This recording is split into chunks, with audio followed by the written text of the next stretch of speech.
Hello guys, അസ്സാം വലൈക്കും. നിങ്ങൾക്ക് എല്ലാവർക്കും സുഖമല്ല? ഞാനിവിടെ സുഖമായിട്ടിരിക്കണേ. അപ്പം നമുക്കിന്ന് വെറൈറ്റി ആയിട്ടുള്ള ഒരു പൂരി ഉണ്ടാക്കിയെടുക്കാം. ഞാൻ ചോറ് വെച്ചിട്ടുള്ളൊരു പൂരിയാണ് ഞാനിവിടെ ഉണ്ടാക്കാൻ പോണത്. അതിന് വേണ്ടി ഒരു അരക്കപ്പ് ചോറ്,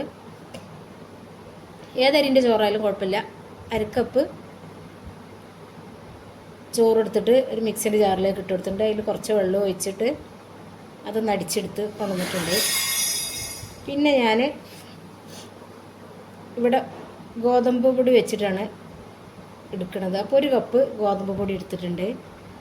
അതിലേക്ക് 1/4 കപ്പ് റവ,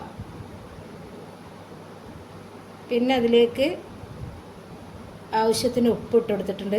പിന്നെ അതിലേക്ക് അരക്കപ്പ് മൈദയും ചേർത്ത് കൊടുത്തിട്ടുണ്ട്. ഞാനത് 1/4 കപ്പ് ആണ് ഞാൻ ഇപ്പോൾ ഒഴിച്ചു കൊടുക്കുന്ന മെഷറിംഗ് കപ്പ്, അതുകൊണ്ടാണ് 2 പ്രാവശ്യമൊക്കെ ഇട്ട് കൊടുത്തത്. അപ്പോൾ അരക്കപ്പ് മൈദപ്പൊടിയും ഇട്ട് കൊടുത്തു. അപ്പോൾ മൊത്തം 1 കപ്പ് ഗോതമ്പ് പൊടി, പിന്നെ 1/4 കപ്പ് റവ, അരക്കപ്പ് മൈദ, പിന്നെ അരക്കപ്പ് ചോറ് അടിച്ച് വെച്ചത് അതിലേക്ക് കുറേശ്ശെ ആക്കി ഇട്ട് കൊടുത്തിട്ട് കുഴച്ചെടുക്കുക. അപ്പോൾ റവ ഇട്ട് കൊടുത്താൽ നല്ല ക്രിസ്പി ആയിട്ടുണ്ടാവും. ഇനി ചോറ് ഇല്ലാതെ നമുക്ക് അത് ഞാൻ അതിന് മുമ്പ് കാണിച്ചിട്ടുണ്ട്, പൂരി നല്ല ക്രിസ്പി ആയിട്ട് ഇരിക്കാൻ വേണ്ടി ചെയ്യണത്. ഇതിങ്ങനെ ഒന്ന് ഉണ്ടാക്കി നോക്കിയതാണ്. അപ്പോൾ എന്തെങ്കിലും മാറ്റം, എന്തെങ്കിലും വ്യത്യാസം എന്തെങ്കിലും ഉണ്ടോ എന്നുള്ളത് അറിയാൻ വേണ്ടി. അപ്പോൾ എണ്ണ കുടിക്കുക അങ്ങനത്തെ പ്രശ്നങ്ങളൊന്നുമില്ല. പൂരി നല്ല ഉഷാറുള്ള പൂരി തന്നെയാണ് കിട്ടിയത്. അതിനെ നല്ലതുപോലെ കുഴച്ചെടുത്ത്, പിന്നെ ചോറ് വേണ്ടവർക്ക് ഒന്നുകൂടി കുറച്ചും കൂടി കൂട്ടണമെങ്കിൽ കൂട്ടി കൊടുക്കട്ടെ. പൊടി കൂടുന്നതനുസരിച്ച് ചോറും കൂട്ടി കൊടുക്കുക. ഞാൻ ആ ഇത് ഇട്ടതിന് ശേഷം പിന്നെ ഒരു ലേശം 2 സ്പൂൺ വെള്ളത്തോളം ചേർത്ത് കൊടുത്തിട്ടാണ് പൊടിയിൽ. അപ്പോൾ ഇനി കൂടുതൽ വറ്റി ചേർത്ത് കഴിഞ്ഞാൽ, പൊടിനേക്കാൾ കൂടുതലായാൽ ഇനി പെട്ടെന്ന് കരിയോ എന്നുള്ളത് അറിയില്ല.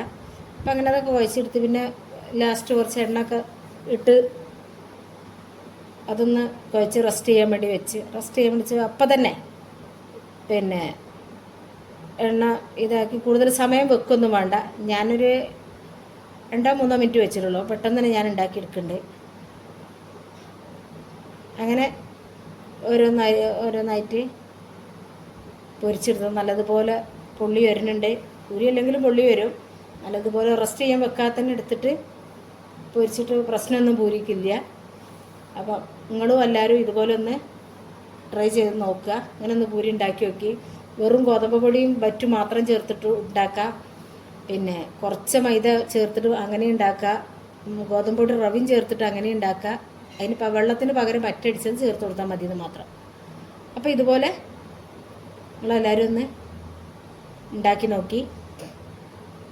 ഒറ്റ പൂരി ഉണ്ടാക്കിയിട്ട് ചിലരൊക്കെ പറയലുണ്ട് പൊള്ളി വന്നില്ല എന്നുള്ളത്. അപ്പോൾ അങ്ങനത്തെ പ്രശ്നമൊന്നും ബറ്റ് ചേർത്ത് കഴിഞ്ഞാൽ ഉണ്ടാവില്ല.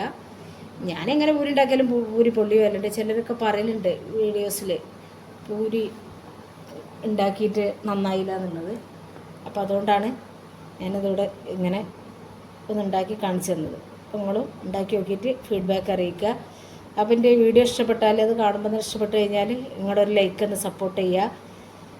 നിങ്ങൾക്ക് വീഡിയോ ഇഷ്ടപ്പെട്ടിട്ടുണ്ടെങ്കിൽ ഫ്രണ്ട്സിനും ഫാമിലിക്കൊക്കെ ഒന്ന് ഷെയർ ചെയ്ത് കൊടുക്കുക. സബ്സ്ക്രൈബ് ചെയ്യാതെ ആരെങ്കിലും കാണുന്നുണ്ടെങ്കിൽ പ്ലീസ് ഒന്ന് സബ്സ്ക്രൈബ് ചെയ്യണേ. വീഡിയോ കണ്ടുകൊണ്ടിരിക്കുമ്പോൾ തന്നെ ആ ലൈക്കൊന്ന് അടിച്ചിട്ട് പോകണം. പിന്നെ ഓളൊന്ന് ഓപ്ഷൻ നോക്കിക്കഴിഞ്ഞാൽ ഞാൻ എല്ലാ വീഡിയോസും നിങ്ങൾക്ക് കിട്ടും. അപ്പോൾ ഞാനിതിൻ്റെ കൂടെ മുട്ട റോസ്റ്റ് അത് ഇതൊക്കെ ഉണ്ടാക്കിയ എല്ലാതും കൂട്ടാം. ഞാനിതിൻ്റെ കൂടെ ഇവിടെ കൂട്ടുന്നത് മീൻകറിയാണ്. പിന്നെ അപ്പോൾ അത് ഒന്നും വീഡിയോ കാണിച്ചിട്ടില്ല. പിന്നെ അപ്പോൾ നിങ്ങളും ഇതുപോലെ ഉണ്ടാക്കിയതിന് ശേഷം കമൻ്റ് അറിയിക്കണേ.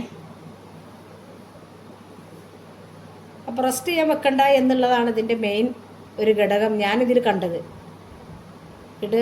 കുഴച്ച് വെക്കുക, അന്നേരം തന്നെ പൊരിച്ചെടുത്താൽ ഒരു പ്രശ്നം വരില്ല. അപ്പോൾ നിങ്ങളും എല്ലാവരും ഇതുപോലെ ഒന്ന് ട്രൈ ചെയ്ത് നോക്കി. അപ്പം ഇത്രയൊക്കെ തന്നെ വീഡിയോ ഉള്ളത്. ചെറിയൊരു വീഡിയോ ആണ്. ഇഷ്ടപ്പെട്ടാൽ ലൈക്ക് തരാനും ഷെയർ ചെയ്യാനൊന്നും മറക്കല്ലേ. ഓക്കെ, അസ്സലാമു അലൈക്കും.